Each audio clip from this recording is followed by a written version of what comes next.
da sua atuação olhando adiante, até porque como é que ele sai desse episódio, afinal de contas, Mano, Jesse, David e Nathalie, porque ele chegou a falar que, aqui eu abro aspas, não podemos deixar que projetos pessoais e até projetos eleitorais possam estar à frente do que é maior que todos nós, que é o nosso povo, fecha aspas. Vamos ouvir a sonora aqui. Nós tivemos um somatório de acontecimentos recentes que nos trouxeram a esse sentimento de ebulição dentro da casa. É comum? É comum? Não. Nós estamos vivendo tempos normais? Também não. Mas é justamente nessa hora que nós não podemos negociar a nossa democracia.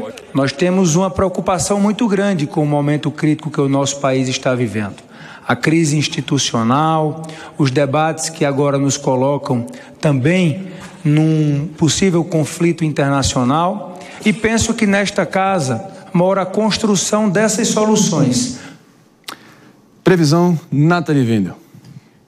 Como bem aqui o David disse, né, no Mano também, é necessário que a gente destrave. Tem muita pauta econômica que ia ser colocada, né, em discussão. A gente precisa fazer reformas estruturais andarem no nosso país, né? E a maior dificuldade que a gente tem ano pré-eleitoral?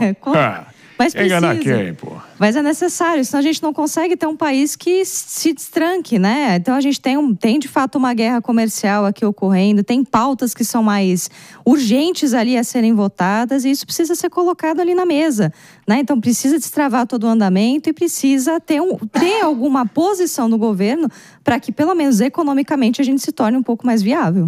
Agora, muita gente usando talvez essa tese que o Centrão, os partidos do Centrão usando esse calvário todo e o presidente Bolsonaro, o calvário dele, como uma espécie de escudo tático para conseguir avançar o que eles querem. Você sente que isso é o caso, Jess? Não sinto. Eu sinto que a eleição é o caso e que o Centrão, embora seja dito como Centrão, é majoritariamente composto por parlamentares que estão à direita. Então, no final das contas, uma coisa é, usar entre aspas, trair a direita, ou que a direita quer um ano atrás, ou 2. Agora, outra coisa é agora que a eleição já é no próximo ano. Então, tem muito essa pressão eleitoral por parte dessas medidas. Eles estão mais próximos eleitoralmente da direita. Mas uma coisa interessante sobre o Hugo Mota é que ontem ele teve uma reunião que abaixou a tensão. Depois ele teve uma segunda reunião, ele falou com parlamentares mais ligados à esquerda, como Lindenberg Farias, parlamentares que queriam ali a retomada dos trabalhos. E aí veio a notícia de que ele anunciaria 2 medidas. A suspensão do mandato. Na suspensão dos mandatos, quem fosse suspenso não receberia sequer salário, ficaria suspenso por 6 meses. E também a polícia legislativa seria utilizada em caso de necessidade se eles não saíssem. Isso levou mais pessoas a se concentrarem ali, mais parlamentares da direita que estavam até, critique, pode não gostar, mas estavam dispostos a serem suspensos e perder seus mandatos ali com essa ameaça de 6 meses. Isso não foi suficiente. Ele deu uma cartada que me lembra muito as cartadas que o Lira daria. Só que ele não teve a força de Arthur Lira. E aí o que acabou acontecendo é que a própria oposição, na figura do líder da oposição atualmente, Sóstenes Cavalcante, do PL do Rio de Janeiro, correu à sala de ninguém mais, ninguém menos que Arthur Lira, que teria ali sido uma parte importante dessa articulação, dessa negociação que chamou deputados que estavam no loco ali, estavam na obstrução, que, como, por exemplo, o Nicolas Ferreira, que em dado momento sai dali para ir para a sala, para ir conversar com o Hugo Mota. Horas depois, se volta, eles mesmos abrem espaço, a própria oposição abre espaço para o Mota passar e trata como uma vitória. A oposição... Chega o Hugo Mota e eles começam a gritar Hugo, Hugo. Então, do nada, tudo isso aconteceu, o Hugo Mota anunciou. E o melhor do discurso dele, a direita comemorou como se o discurso fosse bom para eles e a esquerda comemorou como se o discurso fosse bom para eles. Então, Hugo Mota, parabéns, sabonete 10 de 10. Saiu ganhando o Hugo Mota. Seguiram o beabá da guerra política, que é cantar vitória sempre, independentemente do resultado, né? Ô, Marinho, a Jazz me chamou de óculos cor-de-rosa no passado. Fui eu que coloquei a expressão aqui. Ela descreveu. Agora eu vou chamar ela de óculos cor-de-rosa nessa pauta. Por quê? Galvão! Porque não é... Sentiu? Não é o discurso ideológico.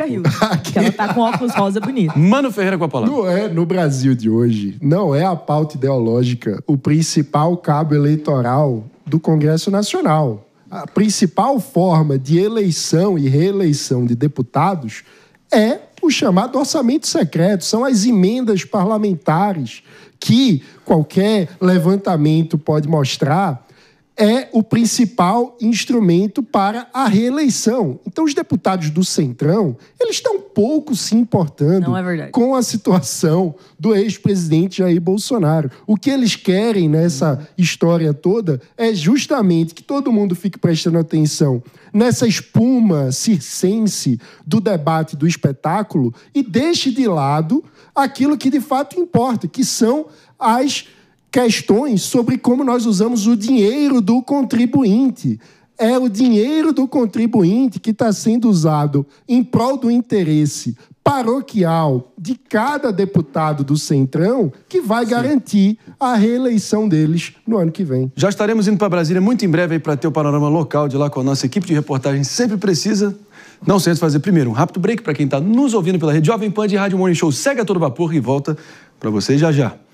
E também acionando o David Tarso com uma informação complementar. Vai, Kessu. Não, é que você convocou, né, os nossos seguimores para que participem do Morning Show. Eu não usei essa expressão aí meio maríaca, não. Tá, e posso mas fala aí, seguimores. Exatamente, mas o Lucas Iani, que inclusive aparece aqui na foto como palmeirense, né? Olha aí. Então, saudações corintianas para você, meu amigo. Mas ele diz assim, ó, se essa agressão tivesse sido praticada por alguém da esquerda, em relação ao caso que a gente repercutiu aqui do Nicolas Ferreira, né? Esquece. Provavelmente até o FBI seria acionado. E, de fato, precisa de uma investigação efetiva em relação a isso. De novo, mas aí é a hipocrisia e a tolerância seletiva que a esquerda realmente é campeã internacional, mundial, global.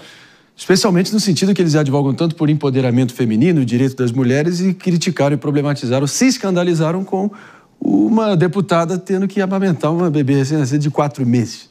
Então, cadê a emancipação e o direito das mulheres serem livres como podem nesse momento?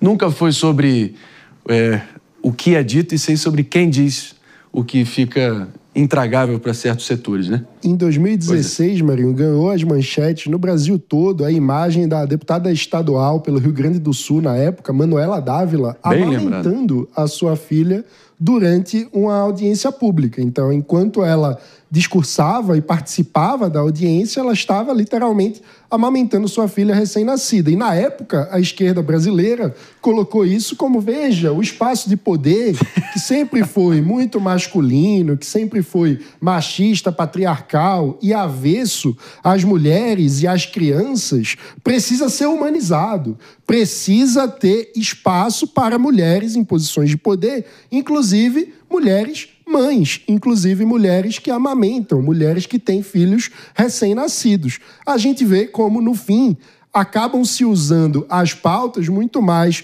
pela conveniência de quem é a pessoa em questão, quando se defende a sua tribo e se ataca a tribo alheia, no lugar de focar no que mais importa. Mulheres devem, sim, ter direito de fazer a política e de exercer o seu mandato, inclusive com filhos recém-nascidos no colo, quando isso for a circunstância necessária na visão dela. A própria deputada ontem, Thalíria Petroni, do PSOL do Rio de Janeiro, que sempre levava a filha amamentando, que fez discursos de máscara ali em momentos ali em relação à saúde pública, ela foi muito crítica à deputada Júlia Zanatta, e a própria Júlia, em dado momento, sentada com a filha no colo, disse exatamente isso. Quando a sua filha estava no seu colo amamentando, podia. Então, existe uma hipocrisia, e eu acho isso mais problemático quando a gente olha para essa pauta, quando as mulheres começam a fazer esse ataque. Você não deveria estar, você está colocando seu filho em risco. Eu acho que isso é um ataque até que busca, numa situação errada, contestar a habilidade de uma mãe que ama, uma mãe que cuidar do seu próprio filho, que é constantemente algo machista que se faz em relação às mães. Então veja que é a esquerda sendo machista em relação a isso com uma parlamentar de direita. E aqui, meus amigos, ignorem direita e esquerda e olhem para que era uma mãe no seu local de trabalho com uma criança. Esse local de trabalho é a casa do povo, é o Congresso Nacional. Se estar no Congresso Nacional é uma situação de risco, meus amigos, acabou o Brasil. Então, assim, é uma cena lamentável, uma postura lamentável. Um homem que aciona por meio de uma comissão para ter o timbre, o conselho tutelar para uma situação papagaiada. E comissão de direitos humanos. Lembrando aqui. Nem era da criança e do adolescente. Se você me permite. A única fonte de alimento que ele tem é a mãe, né? nunca podemos esquecer. Agora, de novo, só para concluir aqui, não dá para a gente ter qualquer ilusão. O politicamente correto tão debatido na última década, talvez um dos fenômenos mais presentes a nível global da última década, que a esquerda consagrou a nível mundial.